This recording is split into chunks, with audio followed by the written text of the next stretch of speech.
Sri Lanka, you have the floor.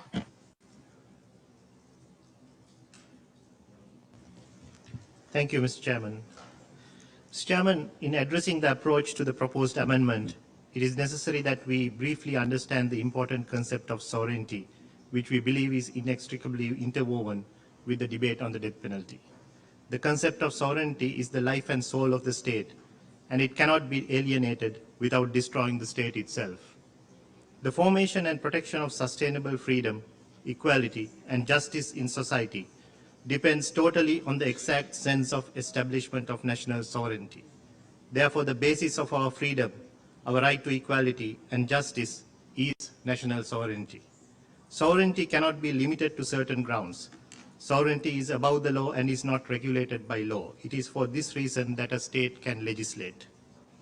At stake is a question of fundamental importance to democracy and democratic politics. Is there a relation between sovereign and citizen that is not grounded ultimately on the sovereign's right to the citizen's death?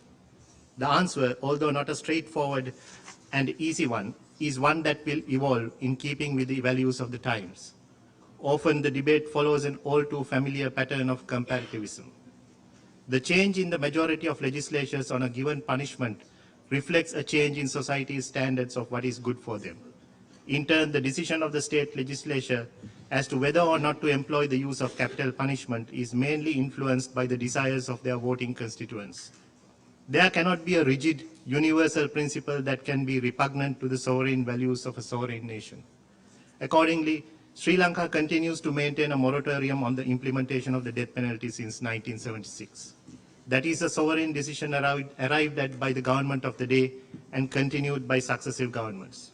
It is our respectful view that the prescription of the death penalty is a sovereign decision that needs to be taken by a state having regard to its societal norms, the culture, and the specific challenges faced by the criminal justice system of the state and its people, and which have the imprimatur of the people. Some states have evolved to different social norms after using the death penalty for centuries to its status of non-use and removal from the penalty from its statute books. Other states have a debate and an ongoing social discourse in their societies for and against the use of the death penalty. Some states like Sri Lanka, while having the death penalty in its criminal procedure code, continue to maintain a moratorium. Mr. Chairman, we therefore believe that the imposition of the death penalty is a criminal justice issue that must be assessed in its particular context.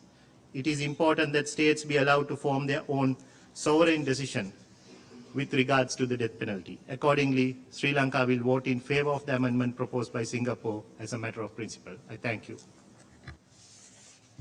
Muchas gracias. Thank you very much.